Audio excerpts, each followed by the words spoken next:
Hello everyone. तो आज हम चैप्टर 36 डिस्कस करने वाले हैं। चैप्टर 36 में हम बात करेंगे लिमिटेशन के बारे में, मतलब कि जो कॉग्निजेंस लिया जाएगा बाय द मजिस्ट्रेट या फिर कोर्ट के थ्रू जो कॉग्निजेंस लिया जाता है उसका क्या लिमिटेशन पीरियड होगा, मतलब कि कब कॉग्निजेंस लिया जाएगा, कितने टाइम पीरियड के बाद, ठीक है, और कितने टाइम पीरियड के बाद कॉग्निजेंस नहीं लिया जा सकता कुछ सर्टेन केसेस में। तो आज हम चैप्टर 36 में सिर्फ ये पढ़ेंगे। आज हम चैप्टर 36 पूरा कंप्लीट कर लेंगे, ठीक है। और वीडियो स्टार्ट करने से पहले आप अपने पास सीआरपीसी का बैरक ले लीजिए, जिसमें आप मेरे साथ सेक्शन वाइज रीड करते चलेंगे, ठीक है। इससे आपके बैरक लैंग्वेज पर भी कमांड बनेगी और इससे आपके कॉन्सेप्ट भी क्लियर होंगे। तो चलिए स्टार्ट करते हैं। सेक्शन 467 किस बारे में बात करता है? डेफिनेशन के बारे में बात करता है, जो कि for the purpose of this chapter, कि जो ये चैप्टर है इसका क्या पर्पज है। Unless the context otherwise requires, जो मतलब कि रिक्वायरमेंट इसमें नहीं है, जो कॉन्टेक्स्ट है अदरवाइज। और इसमें जो डेफिनेशन है पीरियड ऑफ लिमिटेशन की, ठीक है, इसका मतलब है means the period specified in section 468 for taking cognizance of an offence, मतलब कि जो स्पेसिफाई किया गया है अंडर सेक्शन 468, जो हम अभी नेक्स्ट पढ़ेंगे सेक्शन, उसमें स्पेसिफाई किया गया है कितना टाइम पीरियड होगा लिमिटेशन का, ठीक है, कब कॉग्निजेंस लिया जाएगा वो कुछ सर्टेन केसेस में, ठीक है। तो कब कब ऑफेंस में कितना कब कितने टाइम पीरियड बाद कॉग्निजेंस लिया जाएगा बाय द मजिस्ट्रेट। तो 468 में ये बताया गया है, ये 467 में डेफिनेशन थी। अब हम चलते हैं 468 में ही। Bar to taking cognizance after lapse of the period of limitation, मतलब कि बार लगाया जाएगा जब जो कॉग्निजेंस का जो टाइम पीरियड था, ठीक है, उसके बाद वो लैप्स हो जाएगा टाइम पीरियड, ठीक है। वो इसकी क्या लिमिटेशन रहेगी, अब इसके अंदर पढ़ते हैं हम। जो फर्स्ट क्लोज है, except as otherwise provided elsewhere in this code, मतलब कि जो इसमें प्रोवाइड किया गया इस कोड में, no court shall take cognizance of an offence of the category specified in subsection 2 after the expiry of the period of limitation, मतलब कि कोर्ट कॉग्निजेंस नहीं ले सकती ऑफेंस में, ठीक है, जो कि कैटेगरी में आता है, जो कैटेगरी स्पेसिफाई की गई है अंडर सबसेक्शन 2 के अंदर, after the expiry of the period of limitation, कि कब एक्सपायर होगा पीरियड ऑफ लिमिटेशन, जो पीरियड है टाइम जो लिमिट बताई गई है वो सबसेक्शन 2 में बताई गई है। अब हम चलते हैं सबसेक्शन 2 में ही। The period of limitation shall be, मतलब कि जो टाइम पीरियड है, ठीक है, वो कितना कितना होगा। 6 month if the offence is punishable with fine only, मतलब कि जो ऑफेंस है उसमें सिर्फ ऑफेंस पनिशेबल ऑफेंस है उसमें, ठीक है, मतलब कि पनिशेबल किस चीज़ का, फाइन का। ओनली इसमें फाइन स्पेसिफाई किया गया है, इसमें इम्प्रिजनमेंट नहीं है, ठीक है। जिसमें ओनली फाइन होगा तो उस केस में 6 मंथ का टाइम पीरियड होगा, ठीक है। उसके अंदर लिमिटेशन होगी कॉग्निजेंस लेने की बाय द मजिस्ट्रेट, उसमें 6 मंथ की लिमिटेशन होगी, उसके बाद कॉग्निजेंस नहीं लिया जा सकता, उसके बाद वो टाइम पीरियड लैप्स हो जाएगा। और जो भी क्लोज है इसमें 1 year if the offence is punishable with imprisonment for a term not exceeding 1 year, मतलब कि जिसमें पनिशेबल ऑफेंस है और उसमें इम्प्रिजनमेंट दी गई है नॉट एक्सीडिंग 1 ईयर, मतलब कि उसमें 1 साल तक की सजा है, उसमें 1 साल तक का टाइम होता है कॉग्निजेंस लेने का, ठीक है। उस केस को उसके जो मजिस्ट्रेट है वो कॉग्निजेंस लेने का उसका टाइम पीरियड होता है 1 साल तक का, ठीक है। 1 साल के बाद उसके अंदर टाइम पीरियड लैप्स हो जाएगा, उसके बाद नहीं लिया जाएगा। और जो सी क्लोज है, सी क्लोज 3 इयर्स की बात करता है। If the offence is punishable with imprisonment for a term exceeding 1 year but not exceeding 3 years, मतलब कि जिसमें इम्प्रिजनमेंट दी गई है जिस ऑफेंस में, जो पनिशेबल ऑफेंस है उसमें 1 साल से लेकर के 3 साल के बीच में जो ऑफेंस उसमें इम्प्रिजनमेंट है, ठीक है, तो उसका टाइम पीरियड 3 साल तक होगा, ठीक है। तो इस केस में 3 साल तक का टाइम पीरियड होता है कॉग्निजेंस लेने का बाय द मजिस्ट्रेट, ठीक है। तो ये सी क्लोज बताता है। और जो इसमें थर्ड क्लोज है, थर्ड क्लोज भी कुछ इसी तरह से ही बात करता है। For the purpose of this section, कि जो ये सेक्शन है इसका क्या पर्पज है। The period of limitation in relation to offence which में बी ट्रायल टुगेदर, मतलब कि जो ट्रायल जिसका ट्रायल चला है एक साथ, ठीक है, जो ऑफेंस कमिट हुआ है जिस रिलेशन में, shall be determine with reference to the offence which is punishable with more severe punishment, मतलब कि जो डिटरमाइन करता है, जो रेफरेंस लेता है मोर सीवियर पनिशमेंट जिसमें पनिशेबल ऑफेंस है, ठीक है। और एज द केस में भी द मोस्ट सीवियर पनिशमेंट, जिसमें मोर सीवियर पनिशमेंट है उसी केस में भी उसका उतना ही टाइम पीरियड होगा, मतलब कि इसमें टाइम पीरियड मेंशन नहीं किया है थर्ड क्लोज में। जैसे कि अभी हमने सेकंड क्लोज में ए बी सी पॉइंट पढ़े हैं, जिसमें 6 मंथ का टाइम पीरियड होता है, 1 ईयर का टाइम पीरियड होता है, 3 ईयर का टाइम पीरियड होता है। 3 ईयर का कितना था, जब 3 साल तक की जिसमें सजा होती है, ठीक है, 1 साल से लेकर के 3 साल तक के बीच में जिसको सजा होती है उसके अंदर 3 साल तक का टाइम पीरियड होता है कॉग्निजेंस लेने का। लेकिन थर्ड क्लोज में यही बात की गई है कि जब 3 साल से ऊपर अगर कोई किसी उसमें सजा है या फिर सीवियर पनिशमेंट है, डेथ पनिशमेंट है, ठीक है, तो उस केस में क्या होगा, उस केस में जो कॉग्निजेंस लेने का टाइम पीरियड है वो अनलिमिटेड है, ठीक है। तो third close unlimited time period की बात कर रहा है, यहां पर अनलिमिटेड कॉग्निजेंस लेने का टाइम पीरियड है, इसकी लिमिटेशन नहीं है कोई भी, तो इसमें कितना भी टाइम पीरियड हो सकता है, कभी भी इसमें कॉग्निजेंस लिया जा सकता है सीवियर पनिशमेंट में। सीवियर पनिशमेंट कब आएगी, जब 3 साल से ऊपर की जिसमें सजा है, ठीक है। तो ये 468 सेक्शन था जो कि लिमिटेशन पीरियड के बारे में बात करता है, कॉग्निजेंस लेने का है, और इसका टाइम पीरियड कब लैप्स हो जाएगा। अब हम चलते हैं 469 में। 469 बात करते हैं commencement of the period of limitation, मतलब कि जो पीरियड ऑफ लिमिटेशन है वो कब स्टार्ट होगा,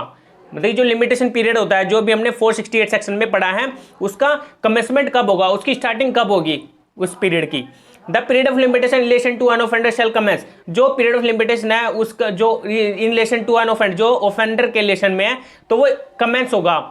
कब होगा, on the date of the offence, जब ऑफेंस कमिट हुआ, जिस डेट को ऑफेंस हुआ है, ठीक है, उसी डेट से वो कमेंस हो जाएगा, ठीक है, जो टाइम पीरियड है लिमिटेशन है जो 468 के अकॉर्डिंग। और जो बी क्लोज है वो बी क्लोज में बताया गया where the commission of the offence was not known to the person aggrieved by the offence और टू एनी पुलिस ऑफिसर, मतलब कि जो ऑफेंस कमिट हुआ है, ठीक है, और उसमें कोई नॉन पर्सन नहीं है जो जिस पर्सन को जाना जा सकता है, known person to the person aggrieved, जो एग्रीव्ड था बाय द ऑफेंस और टू एनी पुलिस ऑफिसर। तो जब भी ऑफेंस कमिट होता है तो उस केस में वहीं से टाइम पीरियड स्टार्ट हो जाता है। बी क्लोज का कहने का मतलब ये है, ठीक है, और टू एनी पुलिस ऑफिसर अगर उसको पता है तो the first day on which such offence comes to the knowledge of such person और to any police officer whichever is earlier, मतलब कि अगर नॉलेज में आता है वो ऑफेंस कब कमिट हुआ है तो उसी नॉलेज के हिसाब से उसी डेट को, जिस डेट को उस पर्सन को नॉलेज हुई है या फिर पुलिस ऑफिसर को नॉलेज हुई है तो उस केस में उसी डेट से वो कमेंस हो जाएगा, स्टार्ट हो जाएगा वो टाइम पीरियड लिमिटेशन का 468 के अकॉर्डिंग। तो इसमें विच एवर इज अर्लियर या उससे पहले, मतलब कि अगर मैं आपको एग्जांपल के तौर पे बताता हूं, अगर मान लीजिए 1 महीने बाद किसी पर्सन को पता लगा कि मेरे घर में चोरी हुई है, ठीक है, तो उस पर्सन वो 1 महीने पहले उसको नहीं पता था, 1 महीने पहले उसमें चोरी हो चुकी थी, तो उस केस में 1 महीने बाद उसको पता लगा, 1 महीने बाद जैसे ही उसको पता लगा तो उसने कंप्लेंट की, लेकिन उसी डेट से ही जिस डेट को उसको नॉलेज हुई कि वो चोरी हुई है उसके घर में तो उसी डेट से वो कमेंस हो जाएगा वो टाइम पीरियड, ठीक है। बी क्लोज यही बताता है। और जो सी क्लोज है where it is not known by whom the offence was committed, मतलब कि जो ऑफेंस है जो ऑफेंस कमिट हुआ है वो नॉन पर्सन नहीं था उसमें, ठीक है, उसमें नहीं पता था कि किसने वो ऑफेंस कमिट किया है, ठीक है। The first day on which the identity of the offender is known to the person aggrieved by the offence और to the police officer making investigation into the offence which is earlier, मतलब कि जब first day को उसकी identity का पता लग जाता है कि वो ऑफेंडर कौन था, उस पर्सन के बारे में पता लग जाता है जो और जिसको जो एग्रीड पर्सन था बाय द ऑफेंस और to the police officer making investigation, और जब वो पुलिस इन्वेस्टिगेशन करती है into the offence whichever is earlier, तो यही माना जाएगा कि जब उस आइडेंटिटी का पता चल जाता है उस ऑफेंडर के, ठीक है, तो उसी डेट से वो कमेंस हो जाएगा टाइम पीरियड, या फिर जब पुलिस इन्वेस्टिगेशन करती है, ठीक है, उसी डेट से विच एवर इज अर्लियर, उससे पहले भी। तो ये 469 सेक्शन था। और 469 में सेकंड क्लोज बताता है, जो सेकंड सबसेक्शन है वो बताता है in computing the said period, जो कंप्यूट किया जाएगा said period, the day from which said period is not is to be computed shall be excluded, तो जिस डेट को वो एक्सक्लूड कर दिया जाएगा वो कंप्यूट करने से, मतलब कि जो डेट उनको पता नहीं थी, जो भी हमने फर्स्ट सबसेक्शन में पढ़ा है उसी डेट के हिसाब से जैसे कि हमने पढ़ा है, तो उसको एक्सक्लूड कर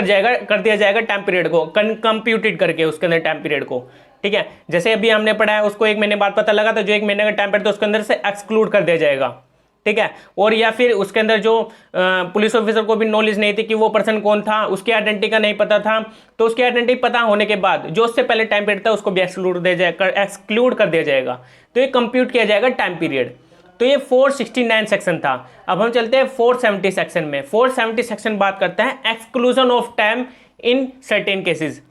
मतलब कि एक्सक्लूजन ऑफ टाइम कुछ सर्टेन केसेस में हो सकता है जो एक्सक्लूड किया जाएगा टाइम पीरियड लिमिटेशन का, जो कॉग्निजेंस लेने का टाइम पीरियड है। तो ये फर्स्ट क्लोज बात करता है in computing the period of limitation, जब कंप्यूट किया जाता है पीरियड ऑफ लिमिटेशन को, the time during which any person has been prosecuting with due diligence another prosecution, जब जो during the person any person prosecute किया जाता है, ड्यू डिलीजेंस के लिए कहा जाता है अनदर प्रोसिक्यूशन के लिए, जो उससे पहले उसका प्रोसिक्यूशन चला था वो सही नहीं चला था, तो इस केस से जो ड्यू डिलीजेंस होना चाहिए उसमें प्रोसिक्यूशन, तो इस केस में अनदर प्रोसिक्यूशन चलाया जाएगा और जो उससे पहले चलाया गया था उसको एक्सक्लूड कर दिया जाएगा उसके टाइम पीरियड को। Whether in a court of first instance और in a court of appeal और division against the offender shall be excluded, जो फर्स्टली कोर्ट में जाता है इंस्टांस और in a court of appeal या फिर डिवीजन में अगेंस्ट द ऑफेंडर, तो उसको एक्सक्लूड कर दिया जाएगा टाइम पीरियड को। अगर वो अपील में जा रहा है, रिवीजन में जा रहा है, ठीक है, तो उस केस में उसको एक्सक्लूड कर दिया जाएगा टाइम पीरियड को अगेंस्ट द ऑफेंडर। और जो उसमें प्रोवाइड है फर्स्ट क्लोज में, provided that no such exclusion shall be made, मतलब कि उस एक्सक्लूजन को एक्सक्लूजन नहीं किया जाएगा, shall be made unless the prosecution related to the same fact and is prosecuted in good faith in a court, मतलब कि जो सेम फैक्ट से रिलेटेड है, जो प्रोसिक्यूशन स्टार्ट किया गया था जो रिलेट करता है सेम फैक्ट से, and is prosecuted in good faith in court, मतलब कि जो प्रोसिक्यूशन चलाया गया था इन गुड फेथ चलाया गया था in a court, which from defect of jurisdiction or other cause of a like nature is unable to entertain it, जो उसमें डिफेक्ट पाया गया था जुडिक्शन का or other cause of a like nature is unable to entertain it, तो उस case में उसको अनेबल करना, अनेबल था कि उसमें जिसकी जुडिशन थी तो वो नहीं कर पाया था, तो इस केस में वो अनेबल था एंटरटेन करने के लिए, तो इसमें गुड फेथ में ही कोर्ट में चलाया गया था, तो इस केस में उसको माना जाएगा, उसमें एक्सक्लूड नहीं किया जाएगा टाइम पीरियड, तो ये प्रोवाइजो बताता है। और जो सेकंड क्लोज है, where the institution of the prosecution respect of an offence has been stayed by an injunction और ऑर्डर, मतलब कि जो इंस्टीट्यूट किया था prosecution in respect of an offence, किस पर रिस्पेक्ट में, ऑफेंस के रिस्पेक्ट में स्टे कर दिया गया था या फिर स्टे कर दिया गया था बाय एन इंजंक्शन और ऑर्डर के थ्रू, ठीक है, जो प्रोसिक्यूशन इंस्टीट्यूट किया गया था उसके रिस्पेक्ट में उसके ऊपर स्टे लगा दिया गया था बाय एन इंजंक्शन और ऑर्डर के through, then in computing the period of limitation, मतलब कि जो कंप्यूट उसके बाद किया जाएगा कंप्यूट टाइम पीरियड जो लिमिटेशन का है, the period of continuance of the injunction or order, मतलब कि जो पीरियड है कंटिन्यूएंस का of the injunction or order, the day on which advise is what it was issued or made, जिस दिन से वो इशू किया गया था ऑर्डर और injunction, and the day on which it was withdrawn, और जिस डेट्स को विड्रॉ किया गया था शैल बी एक्सक्लूडेड, तो इस केस में उसको एक्सक्लूड कर दिया जाएगा टाइम पीरियड को, जब स्टे लगा दिया गया उसके बाद से, ठीक है, जब तक वो स्टे लगा रहेगा उसके टाइम पीरियड को एक्सक्लूड कर दिया जाएगा, तो ये सेकंड क्लोज बताता है। और जो थर्ड क्लोज है, where notice of prosecution for an offence has been given, जब नोटिस दिया गया था वो prosecution for an offence has been given or where under any law for the time being in force, ठीक है, the previous consent और sanction of the government और any other authorities required for the institution of any prosecution for an offence, then in computing the period of limitation the period of such notice as the case may be, the time period required for obtaining such consent or sanction shall be excluded। तो third close simply ये बात कर रहा है कि अगर किसी पहले गवर्नमेंट से कंसेंट लेने की जरूरत है, उसमें सैंक्शन लेनी है, प्रीवियस कंसेंट लेनी है गवर्नमेंट से, उसके बाद प्रोसिक्यूशन स्टार्ट होगा, ठीक है, तो किसी अथॉरिटी से रिक्वायरमेंट है उसको प्रोसिक्यूशन को इंस्टीट्यूट करने के लिए, तो उसमें अप्रूवल लेनी होगी गवर्नमेंट से, तो उस केस में जब तक वो अप्रूवल नहीं देती, ठीक है, तो उसके टाइम पीरियड को एक्सक्लूड कर दिया जाएगा। अगर वो इंस्टीट्यूशन के लिए प्रोसिक्यूशन इंस्टीट्यूट किया गया था और वो उसमें गवर्नमेंट की सैंक्शन लेनी थी, तो उस केस में जो टाइम पीरियड है जब तक उसको सैंक्शन नहीं मिली है तो उसके टाइम पीरियड को एक्सक्लूड कर दिया जाएगा, ये थर्ड क्लोज बताती है, ठीक है। और जो इसमें एक्सप्लेनेशन है, in computing the time required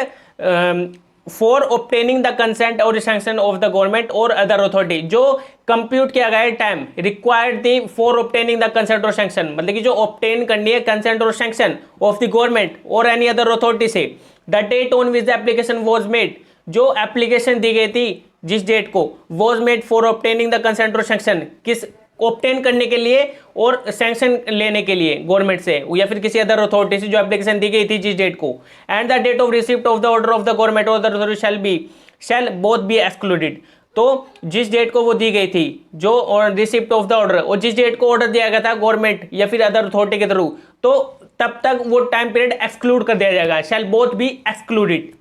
ठीक है। तो ये एक्सप्लेनेशन बताता है कि किस तरह से टाइम पीरियड एक्सक्लूड होगा, किस डेट से होगा और कब होगा, ठीक है, तो ये एक्सप्लेनेशन अच्छे से इसमें डिफाइन करता है। और जो फोर्थ क्लोज है, in computing the period of limitation, जब कंप्यूट किया जाता है period of limitation, the time during which the offender, जो टाइम ड्यूरिंग था ऑफेंडर का, जो ए इसमें क्लोज बताता है, has been absent from India or any other territory outside India which is under the administration of the central government, अगर वो इंडिया से बाहर है, from any territory outside India which is under the administration of the central government, जो under the administration central government के अंदर है, तो इस केस में जो उसका टाइम पीरियड है उसको भी एक्सक्लूड कर दिया जाएगा। ठीक है, अगर वो ऑफेंडर आउटसाइड द इंडिया है। ठीक है, और बी क्लोज है इसमें, has avoided arrest by absconding और कंसीलिंग हिमसेल्फ, अगर वो ऑफेंडर खुद को बचा रहा है, एब्सकॉन्ड कर रहा है, वो एब्सकॉन्डेड है, या फिर कंसीलिंग हिमसेल्फ, या फिर खुद को छिपा रहा है अरेस्ट होने से, अब वो अरेस्ट को अवॉइड कर रहा है, तो इस केस में उसके टाइम पीरियड को भी तब तक एक्सक्लूड कर दिया जाएगा, शैल बी एक्सक्लूडेड। तो ये 470 सेक्शन बात करता है। और जो 471 सेक्शन है, exclusion of date on which court is closed, मतलब कि उस डेट को भी, जिस डेट को क्या था, कोर्ट क्लोज था, ठीक है, वो बंद थी कोर्ट, उस टाइम पीरियड को भी एक्सक्लूड कर दिया जाएगा। ठीक है, इसमें आगे पढ़ते क्या है, इसमें where the period of limitation expires on a day when the court is closed, अगर जो टाइम पीरियड है लिमिटेशन का expire on a day when the court is closed, जब एक्सपायर हो जाता है टाइम पीरियड, मतलब कि जो लिमिटेशन एक्सपायर्स है ऑन अ डे, जिस दिन वो टाइम एक्सपायर हो रहा है, ठीक है, और उसी दिन कोर्ट क्लोज्ड है, ठीक है, कोर्ट बंद है, तो उस केस में द कोर्ट में take cognizance on the day which the court reopens, तो जो मान लीजिए अगर संडे या मंडे की छुट्टी है, ठीक है, तो अगर मंडे को उनकी लास्ट डे थी जो सूट इंस्टीट्यूट करने की, तो इस केस में कॉग्निजेंस लेने का जो उस दिन कोर्ट बंद थी मंडे को, तो मंडे से ट्यूसडे में वो केस डाल सकता है, क्योंकि मंडे एक एक्सेप्शन है, उसके टाइम पीरियड को एक्सक्लूड कर दिया जाएगा, क्योंकि मंडे को उस दिन हॉलीडे था, तो जब भी कोर्ट रीओपन होगी तो उसी डे को कॉग्निजेंस लिया जाएगा बाय द मजिस्ट्रेट। तो ये 471 सेक्शन बताता है। और जो एक्सप्लेनेशन है, एक्सप्लेनेशन में दी गई है, a court shall be deemed to be closed on any day within the meaning of this section, तो जिस डेट को क्लोज थी कोर्ट, ठीक है, उसी डेट को लास्ट डेट थी उनकी, जो कि सूट प्रोसिक्यूशन स्टार्ट करने की थी, if during its normal working hours, और अगर वो ड्यूरिंग इट्स वर्किंग आवर्स वो चल रहा है उसका, तो वो माना जाएगा it remains closed on the day, तो उस डेट को भी वो क्लोज्ड मानी जाएगी कोर्ट, अगर वो नॉर्मल वर्किंग डे के लिए ओपन है तो। ठीक है, तो ये एक्सप्लेनेशन बताता है 471 सेक्शन का। और जो 472 सेक्शन है, इसमें कंटिन्यूइंग ऑफेंस की बात की गई है। In the case of continuing offence, a fresh period of limitation shall begin to run at every moment of the time during which the offence continues. तो कंटिन्यूइंग ऑफेंस वो offence होते हैं जो लगातार चलते रहते हैं, कंटिन्यूइंग ऑफेंस। तो इस केस में जो उनका लगातार चलना होता है, उसी तरह से लगातार उनका टाइम पीरियड फ्रेश होता जाता है, उनका दोबारा से रिवाइंड होता जाता है, उसी जिस डेट को वो कंटिन्यूइंग ऑफेंस हो रहा है उसी डेट से वो टाइम पीरियड फिर से फ्रेश हो जाता है, मतलब कि दोबारा से वो ताज़ा एक किस्म से दोबारा से रिस्टार्ट हो जाता है। उनका लिमिटेशन पीरियड है जो shall begin to run at every movement, उसके हर एक मूवमेंट पे, जब वो कंटिन्यू ऑफेंस चल रहा है उसके हर एक मूवमेंट पे वो टाइम पीरियड दोबारा से स्टार्ट होता चलेगा, during which the offence continues. तो ये 472 सेक्शन बात करता है कंटिन्यूइंग ऑफेंस की। और जो 473 सेक्शन है, extension of period of limitation in certain cases, मतलब कि इसमें एक्सटेंशन की बात की गई पीरियड ऑफ लिमिटेशन की इन सर्टेन केसेस, कुछ सर्टेन केसेस में। देखिए इसमें क्या पढ़ते हैं, notwithstanding anything content in the foregoing provision of this chapter, जो कि कंटेन किए गए इस चैप्टर के अकॉर्डिंग जो ये प्रोविजंस है। एनी कोर्ट में take cognizance of an offence after the expiry of the period of limitation, मतलब कि कोर्ट कॉग्निजेंस ले सकते हैं उस ऑफेंस का after the expiry of the period of limitation, अगर उसका एक्सपायर हो जाता है limitation period. It is certified on the facts and in circumstance of the case that the delay has been properly explained or that is necessary so to the interest of justice. अगर वो जो party अगर वो satisfy करती है court को अपने facts के बेस पर, अपने सर्कमस्टांसिस के बेस पे, जो सर्कमस्टांसिस है केस के, उसके डिले होने की वजह से कि उसमें डिले क्यों हुए हैं, उसके अंदर उनको रीजन देना होंगे, उसके अगर ये जरूरी है कोर्ट को कि in the interest of justice वो डिले हुए थे तो उसके अंदर कॉग्निजेंस ले लिया जाना चाहिए। ठीक है, तो कोर्ट उसमें कॉग्निजेंस ले सकता है in the interest of justice, अगर ये जरूरी है तो। ठीक है, तो ये 473 सेक्शन बात करता है जिसमें रीजनेबल एक्सक्यूज देने होंगे अगर डिले हो जाता है उसमें टाइम पीरियड, ठीक है, फॉर द कॉग्निजेंस, तो उसमें कोर्ट उसमें कॉग्निजेंस ले सकती है अगर वो अपने रीजनेबल एक्सक्यूज बता देते कि उसमें डिले क्यों हुआ था, प्रॉपर्ली एक्सप्लेन करेंगे वो, ठीक है, अपने सर्कमस्टांसेस जो फैक्ट्स थे केस के।